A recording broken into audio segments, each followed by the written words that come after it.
잔금 해제 시간입니다. 양지수 모두 하락이고요. 코스닥 쪽의 낙폭이 좀 더 크죠. 1% 이상 빠집니다. 한 이틀 동안 양지수 도합해서 상승 종목 비중이 계속 80%가 넘어갔었습니다. 그런데 오늘은 하락 종목이 훨씬 더 압도적인 상황이죠. 코스닥 벌써 1,200여 개 이상의 종목이 밀려나고 있습니다. 외국인의 선물 쪽에서도 최근에는 그래도 이제 매도가 멈추고 슬쩍 매수로 전환하고 있었는데 오늘 장은 일단 수급보다 느껴집니다. 어떻게 시장 판단해야 될지 유영화 과장님 모시고 이야기 풀어갈게요. 어서 오세요. 안녕하세요. 네, 현재 분위기 머니맵 통해서 살펴보겠습니다. 지수가 이렇다 보니 이제 종목단에 대한 기대도 좀 낮아질 수밖에 없겠죠. 삼성전자, SK하이닉스 오늘 하락권 들어가 있고요. 이틀 동안 반도체와 2차 전지가 함께 가줘서 참 반가웠던 장이었는데 오늘 장은 모두 다 2차 전지 쪽도 같이 내려가 있습니다. LNF 어제 모처럼 5% 정도 반등을 주더니 오늘 2% 이상의 하락으로 2차 전지 소재단에서도 낙폭이 조금 더 크다라는 점 눈에 띄네요. KB금융, 신한지주, 하나금융지주 등의 종목들 강세입니다. 최근 들어서 시장이 흔들릴 때마다 오히려 연말 배당에 대한 기대감일까요? 금융주 쪽이 비교적 선전하고 있는데 시장의 분위기에 따라서 또 이쪽 섹터로의 수급이 이어질지 여부에 대해서는 의문들을 갖고 있습니다. 지주사 전반 오늘 부진하네요. LG나 SK 쪽도 하락권에 들어가 있습니다. 자, 종목 이야기로는 저희 리뷰 하나 볼게요. 그래도 시장 대비 선전하고 있는 종목 일진전기 되겠습니다. 오늘 시초가 기준으로도 10% 정도 수익이 나 있습니다. 10월 6일 종목이니까 얼마 되지 않았단 말이죠. 일진전기 리뷰 부탁드릴게요. 네, 일진전기 지금 시장에서 역사적으로 신고가에 가는 몇몇 종목들이 있는데 최근에 빠지는 시장 속에서도 그들은 견고하게 좀 버티고 있어요. 결국에 지금 시기상으로 10월이기 때문에 3분기 실적 발표를 앞두고 있고요. 그리고 일단 업황도 뭐 이번 3분기뿐만 아니라 4분기 그리고 내년까지도 좀 기대를 해볼 만한 그 긍정적인 업황을 가지고 있기 때문에 견고하게 지금 잘 버티고 있다라고 생각을 하고 있고요. 저번에도 말씀드렸듯이 밸류에이션이 상당히 중요하잖아요, 주식에는. 그런데 밸류에이션도 앞서 말씀드린 대로 뭐 올해 700억에서 800억 정도 체력이 되는 상황인데 그럼에도 불구하고 지금 여전히 뭐 5천억 아래쪽에 있기 때문에 부담이 좀 안 되는 상황에서 기관의 선택지가 계속 좀 이쪽으로 좀 몰리고 있다라고 말씀드릴 수 있을 것 같아요. 네. 종목도 종목인데요. 지수 대응을 어떻게 해야 될지 참 궁금해집니다. 결국 금리랑 같이 호흡하고 있는 시장인데 밤사이는 또 미국의 국채 입찰이 좀 부진했다라는 소식 속에 국채금리가 뛰었고요. 뉴욕 국내 가치 영향권이 들어와 있습니다. 이제 시장 연말 대응 어떻게 해야 될까요? 일단은 어제 이제 CPI 발표 때문에 시장이 빠진 것 같진 않고요. 뭐 CPI 발표 나고 나서는 미국 증시 사실 상승세로 가다가 중간에 하락세로 전환을 했는데 저는 개인적으로 계속해서 10년물 국채 금리 그다음에 이제 지금 전쟁이 또 발발됐기 때문에 금리하고 유가 보시라고 말씀을 드리고 있어요. 일단 모든 지표를 저희가 다 볼 수는 없고요. 두 가지 정도 일단은 좀 위험 지표로 보셔야 되는데 하나는 하일드 스프레드, 미국 하일드 스프레드와 유가인데요. 유가도 이제 좀 안정세 찾는 것 같다가 다시 아주 상승을 했고 제가 볼 때는 지금 엔화가 문제인데 엔화가 어제 갑자기 조금 발작하는 듯이 약세를 보였어요. 150엔까지 육박하는 움직임을 보였기 때문에 다시 한번 또 어떤 10년물 국채의 수급이 안 좋아질 것을 대비해서 10년물 국채가 또 튀기도 했고 2년물 국채도 다시 5% 위로 또 올라갔거든요. 그러니까 최근에 지금 급락을 불렀던 것이 금리였어요. 그런데 그것이 좀 안정화를 찾는 듯 했으나 다시 한번 지금 조금 그런 뭐 움직임들을 보여주고 있기 때문에 우리가 신경을 계속 써야 되는 부분인 것 같고 일단 지수 단으로 기술적 분석해보면 코스닥 같은 경우는 사실 어제 경요한 중요한 이평선인 200일선을 뚫어냈어야 됩니다. 그런데 그것을 뚫어내지 못했어요. 그러니까 결국에 그게 강한 저항으로 작용을 했고 오늘 또 하락을 추가적으로 하고 있는데 수급을 보시면 사실은 외국인이 이 코스닥을 좀 강하게 매수를 해줘야 되는데 어제 코스닥 많이 올랐잖아요. 개인이 매수한 겁니다. 네, 그리고 최근에 외국인이 매수를 했다 하더라도 그것은 개인의 투매를 받은 것이지 컨빅션 있게 주식을 산 것은 아니거든요. 그렇기 때문에 저 계속 말씀드리지만 연말에 대주주 양도 과세 매물출에도 있고 또 10월, 11월에는 기관의 부클로징도 있기 때문에 코스닥은 당분간은 일단 200일선 1차 저항, 521선이 2차 저항으로 강력하게 조금 자리하고 있기 때문에 좀 경계를 하시는 게 좋다라는 말씀을 드리고 싶습니다. 가줄 때 그 저항선을 쫙 뚫고 가줬으면 좋았을 텐데 그러지 못했기 때문에 그것에 대한 저항을 좀 받는 것도 있고 말씀 주신 대로 연말 수급 이슈 등을 봤을 때 공격적 대응하기가 참 어렵긴 합니다. 자, 어떻게 바라봐야 될지 계속해서 저희 전략 챙겨 나갈 거고요. 언제나 하고 있죠. 기관 수급 주체들의 투자 방향을 살펴보겠습니다. 사모펀드 연기금 이번 주에는 어떤 종목에 눈독 들였을까요? 보시다시피 뭐 빠지는 시장에서도 계속 제약바이오 담고 있고요. 펩트론, 네. 인벤티지랩 보네요. 네, 맞습니다. 그 다음에 실적주로는 반도체 화장품 쪽, 네, 그리고 자율주행은 아무래도 AI의 확장판 정도라고 보시면 될 것 같아요. 그래서 넥스트칩 이런 거요? 네, 맞습니다. 그래서 그런 쪽으로 지금 확장이 되고 있고요. 먼저 제약바이오 조금 설명을 드리면 제약바이오는 지금 뭐 그냥 낙폭 과대여서 상승을 하는 것은 아닌 것 같고요. 아무래도 이제 모멘텀이 좀 풍부합니다, 이쪽에. 보로노이 같은 경우는 이제 고점 대비해서 상당히 많이 빠졌는데 사실 10월에 에스모가 있잖아요. 거기에서의 모멘텀 있는 종목들이 지금 수급에 좀 들어오고 있고요. 여기에서 임상 데이터 발표가 좀 긍정적으로 기대되는 종목들로 수급이 몰리고 있고 지금 그 시장에 조정이 있기 전에 시장의 어떤 주도주격으로 움직였던 쪽이 의료 AI 그리고 비만 치료제 관련주들 이런 쪽으로 다시 또 낙폭과대를 노린 수급이 좀 들어오고 있다라고 보시면 되고 뭐 퓨처캠 같은 경우는 이제 일라일릴리가 포인트 바이오파마를 높은 프리미엄을 주고 이제 인수를 했고 네. 이게 이제 방사성 의약품 쪽의 관련주로 주목을 좀 끌 수 있는 모멘텀이기 때문에 이런 부분들이 이 퓨처캠 쪽으로 수급이 좀 유입되게 한 요인이라고 보시면 될 것 같고 추가적으로는 이제 에스모에서 전립선 임상 1상 요 모멘텀 그다음에 지난 4월에 있었던 딜에 대한 본계약에 대한 모멘텀이 기다리고 있기 때문에 이런 쪽에 수급이 좀 이어졌다 보시면 되고 아무래도 실적 시즌이기 때문에 숫자 나오는 쪽을 더 조금 기관들이 선호를 하는데 그런 쪽으로 봤을 때는 이제 HK 이노엔 정도가 지금 3분기에 대한 실적 기대감 그다음에 내년에 대한 실적 기대감을 모으면서 바닥에서 좀 상승을 하고 있습니다. HK 이노엔은 이제 내년이 상당히 그 달라질 이익 체력으로 지금 최근에 기관의 어떤 뭐 리포트도 굉장히 많이 쏟아지고 있는데요. 네. 이게 되게 중요한 게 올해까지는 이제 종근당의 파트너사가 이제 종근당인데 재고 조정으로 K캡의 국내 매출액이 조금 이제 둔화되는 것은 있지만 내년 같은 경우는 이제 재고 조정 이슈가 소멸이 되고요. 거기다가 이 판매 수수료가 좀 인하가 될 것으로 판단이 되거든요. 네. 그렇기 때문에 내년도 실적이 뭐 K캡 쪽으로는 1,600억 정도 예상이 되고 기본적으로 이 회사가 올해 벌어들일 영업이익 예상이 658억 그리고 내년이 한 1,000억 정도 돼요. 그러니까 굉장히 크게 점프업하기 때문에 내년도에 달라질 이익 체력을 보여줄 종목으로 주목을 하고 있는 상황이라고 보시면 좋을 것 같습니다. 네. 그리고 반도체 쪽도 일부 종목들 눈에 들어옵니다. 요즘에 반도체 쪽은 뉴스가 참 좋아요. 뭐 하루는 낸드 가격이 올랐다. 네. 디램 가격이 어떻게 올랐다라는 소식이 들려오고 TSMC를 비롯해서 조금의 개선의 움직임이 나오고 있다라는 수출 데이터 등도 확인이 되고 있습니다.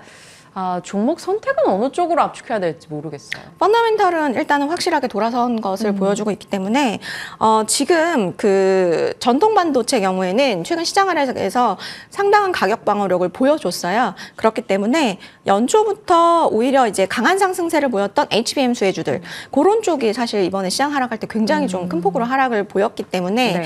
지금 반등할 때는 이들 먼저 지금 좀 주목을 하고 있는 것으로 보여지고 최근에 사실 연초부터 이 HBM 수혜주가 계속 이 테마를 이끌어왔기 때문에 사실은 좀 피로감이 있습니다. 그런데 최근에 좀 혜성처럼 등장한 종목이 있어요. DIT라는 종목이 있고 그거는 이제 후공정 종목이 아니라 오히려 전공정, 네. 레이저 어닐링 그러니까 제2의 이오테크닉스다라고 지금 일컬어지는 종목이고 오늘 시장을 보시더라도 8%의 약세인데도 보여주고 있거든요. 신고가를 돌파한 부분에서 이제는 이 종목 때문에 슬퍼하는 사람이 한 명도 없습니다. 네. 그렇기 때문에 일단은 새로 매수하려고 하는 이제 그 에너지가 강하고 다른 지금 대부분의 HBM 수혜주들이 거의 5천억 정도의 시총을 형성하고 있는데 반해서 동사는 지금 기본적으로 3천억 정도 초반대를 가지고 있기 때문에 저는 여전히 업사이드가 좀 있다라고 보여지고 있고 SK 하이닉스 쪽에서의 좀 긍정적인 수주 모멘텀도 내년에 쭉 꾸준하게 이어나갈 수 있지 않을까 판단하고 있습니다. 네, 좋습니다. DIT 며칠 전에 한 20% 올랐던 걸로 기억하는데 네. 그 이후로도 꾸준하게 빨간불을 켰던 종목이네요. 말씀 주신 반도체 내에서의 투자 뷰도 저희가 잘 정리해 가도록 하겠습니다. 자, 이제 오늘의 종목으로 한번 들어가 볼까요? 하나만 더 체크해 볼게요. 실적 기대 쪽 종목들 일부도 이제 코멘트가 좀 필요할 것 같은데 어떤 쪽에 기대하고 계세요? 네, 지금 제가 이제 색깔을 칠해놓은 거는 이제 섹터로 색깔을 칠해놓은 건데 네. 그 사이사이에 또 알토란 같은 종목들이 있어요. 그런데 지금은 기관들이 적극적으로 시장을 안 사는 시장이기 때문에 그럼에도 불구하고 뭐를 좀 꾸준하게 산다? 그건 지금 좀 지켜보셔야 되는데 그게 이제 결국에 3분기 실적 발표 앞두고 호실적을 낼 수 있을 만한 기대군 쪽으로 수급이 유입되고 있는데 그게 이제 뭐 인그루드랩이나 코스메카 코리아 쪽이고요. 미국향 매출액이 높고 QOQ로도 성장을 할 수 있을 만한 체력을 가지고 있는 쪽 두 회사 쪽으로 집중해서 3분기 실적 앞두고 수급이 이어지고 있고요. 두 번째로는 이제 수출 데이터 호조를 보이고 있는 경동나비 그리고 반도체 중에서는 3분기 턴어라운드가 기대된 심텍 같은 기업들로 지금 수급이 집중된다는 점을 참고하시면 될 것 같습니다. 네, 좋습니다. 심텍, 경동나비엔, 잉글루드랩, 코스메카 코리아 등 실적 나오는 대로 또 체크하면서 대응이 필요할 것 같은 종목들입니다. 자, 오늘 잔금 해제 종목으로 이어가 볼게요. 6월까지 시세 참 좋았던 종목이었는데 아비코전자 살펴보겠습니다. 다시 시작된 업사이클 포인트 열어보도록 하죠. DDR5 확대. DDR5 이제 수동 소자 부품 뭐 이런 쪽으로 거론이 됐던 종목인데 아비코전자가 7월부터 해서 좀 흔들림을 크게 겪었었어요. 최근 들어 조금 나아지는 흐름도 있었는데 어찌 판단하십니까? 네, 말씀하신 대로 7월부터 안 좋은 이유가 있었습니다. 실적이 원하는 만큼 안 나왔기 때문에 그 실망 매물이 출회됐다라고 보여지는데요. 저는 지금 다시 주목해 보실 만한 포인트가 발생을 했기 때문에 지금 조정 받았을 때 좀 기회 삼아서 한번 보셔야 된다라고 말씀을 드리고 싶은데 이번 주 10일자의 기사를 통해서 삼성전자가 올해 고부가 가치 메모리 쪽인 DDR5 생산을 확대할 것이라고 발표를 했어요. 일단 디램 가격이 하락이 좀 멈추었고 그 다음에 이제 DDR 수요가 본격화될 것으로 예상이 되기 때문인데 결국에는 지금 최근에 이제 대만 쪽에서의 기사를 보면 삼성전자가 요 DDR5 확대 때문에 뭐 PMIC 요런 거 발주 늘리고 있다라는 기사가 나왔기 때문에 분명히 메탈 파워 인덕터 하는 DDR5도 이제는 요 아비코전자도 분명히 수혜가 있을 거라고 보고 있고요.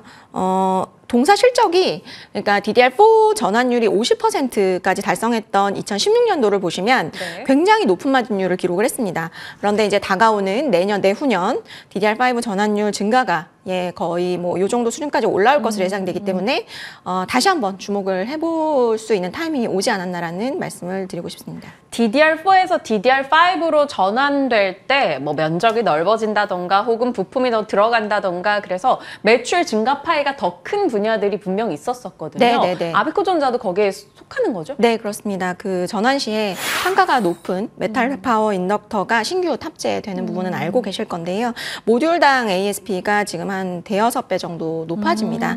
DDR5 같은 경우는 아무래도 이 부품이 반드시 필요하기 때문에 이게 지금 칩 저항기 대비해서 단가가 5배 이상 비싸기 때문에 네. 뭐 여기 모듈당 한 3-4개 정도 들어가거든요. 그렇기 때문에 Q와 P가 같이 성장하는 아마 상황을 내년에 보시게 될 거고요. 올 하반기부터 아마 좀 본격적으로 공급이 시작될 것 같고 내년부터 아마 숫자는 크게 나아질 수 있을 것 같습니다. 그렇기 때문에 지금 오히려 지금 조정받았을 때 관심을 가져보시는 게 좋을 것 같고요. 그 다음에 뭐 이미 이제 그 메탈 파워 인덕터 같은 경우 내년을 대비해서 증설도 완료를 해놨기 때문에 내년에 진짜 조금 실적이 좀 점프업 할 수 있는 것을 볼 수 있지 않을까 예상해 볼 수 있을 것 같습니다. 네. 차트상으로 봐도 뭐 차트를 전문적으로 보고 그런 것은 아니지만 나름의 이평선들을 뭐 5일선, 21선 잘 받아서 올라가고 있는 느낌인데 어떤 평가 주십니까? 이제 그 아비코전자는 굉장한 중요한 지지선이 있습니다. 강한 양봉으로 뚫어낸 저 가격의 시가인데요. 네. 12,200원인데 저거를 이번에 시장 빠질 때도 지지를 해줬거든요. 그러니까 이미 손바뀜이 난 상황이고 결국에는 버텼고 지금 최근에 코스닥 차트 보시면 이 층층시야라는 이야기처럼 머리 위로 이평선이 5개 정도 있어요. 그렇기 때문에 아까 말씀드렸던 저항이 굉장히 강한데 네. 지금 아비코전자 같은 종목들을 보면 이평선이 머리 위에 없습니다. 그렇기 때문에 이런 종목들이 오히려 갈 때 탄력 있게 갈 수 있거든요. 그러니까 부담이 없다라고 보시면 좋을 것 같아요. 그러면 가격은 어떻게 대응을 하고 계세요? 네, 일단 목표가는 저는 내년까지 봐서 2만 원 정도. 2만 원. 그다음에 손절가는 14,000원 제시해 드리도록 하겠습니다. 첫 번째 종목 아베코전자 내년에 대한 기대감을 피력해 주셨고 기술적으로도 주요 지지선을 그래도 잘 지켜내고 있는 종목으로 살펴주셨네요. 지켜보겠습니다. 자, 다음 종목 가겠습니다. 많은 개인 투자자분들이 궁금해하실 종목이에요. 비올, 비수기가 없어요. 포인트 잡아가겠습니다. 사실 이 종목도 8월까지만 해도 남부럽지 않았었는데 네. 조금 부침을 겪었습니다. 이 조정을 기회로 판단하신 이유가 궁금해요. 일단 원래 미용 의료기기는 3Q에 비수기입니다. 그런데 비올은 3Q도 성장을 할 수 있을 것 같고요. 그다음에 이미 가격 조정이 너무 많이 됐기 때문에 네. 지금은 뭐 너무 매력적인 가격대라고 볼 수 있을 것 같고 오늘 뭐 6% 빠지는데 인모드가 3분기 이제 실적을 조금 안 좋게 냈고 네. 근데 중요한 것은요, 인모드랑 비올은 다른 기업이에요. 그러니까 인모드는 이미 장비를 많이 팔아서 그렇죠. 그다음에 소모품도 이제 많이 팔았고요. 성숙된 기업이라고 보시면 될 것 같고요. 비올이나 원택 같은 기업들은 이제 막 장비 팔면서 소모품 비중을 늘려가는 기업이기 때문에 사실 인모드와 비올은 좀 다르게 보셔야 됩니다. 그렇기 때문에 저는 오늘 빠지는 거 오히려 뭐 기회 쪽을 좀 볼 수 있다라고 보고 있고요. 그다음에 3Q 실적도 여전히 영업이익 YOY로 50% 성장한 한 58억대 예상을 해볼 수 있을 것 같고 영업이익률 55% 예상해 볼 수 있을 것 같아요. 계절적 비수기임에도 불구하고 뭐 안정적인 미주 쪽의 매출을 등에 업고 아마도 뭐 전년 동기, 전분기 대비 모두 성장할 수 있을 것으로 판단하고 있습니다. 인모드 같은 경우는 말씀 주신 대로 이미 많이 깔렸기 때문에 새로운 메가 장비가 나오든 아니면 소모품 비중이 올라가든 하는 과제가 필요한데 국내 업체들 같은 경우는 말씀 주신 대로 이제 성장하고 있고 소모품 비중도 인모드보다는 조금 높다라는 평을 받고 있습니다. 네. 자, 비올에 대해서 긍정의 시각을 주셨는데 비올의 모멘텀, 뭐 PQ 증가할 여지가 있나요?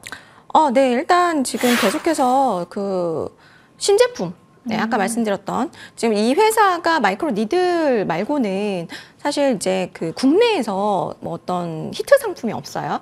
그렇기 때문에 사람들이 잘 모르기도 하고요. 그런데 이제 보통 하이프 제품을 많이 선호를 하시잖아요. 네. 하이프 제품을 동사도 내놓습니다. 드디어 내년에 내놓고 그다음에 뭐 비침습 RF 쪽으로도 포트폴리오 확대를 해볼 수 있기 때문에 만약에 내놓는다면 저는 조금 기존의 유통망을 탄탄하게 가지고 있었기 때문에 충분히 해볼 만하다라고 볼 수 있을 것 같고 네. 내년에 근데 사실 이런 어떤 하이프 제품이라든지 새로운 신제품은 가이던스에 그러니까 컨센서스에 포함이 안 돼 있어요.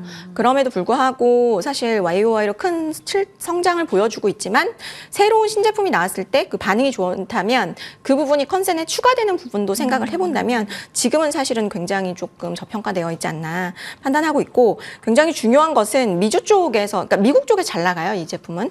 그래서 지금 뭐 올해 41% 매출 비중까지 올라왔고 그다음에 지금 CFDA를 지금 취득해서 스칼렛 장비가 중국 쪽으로 판매가 되고 있고요.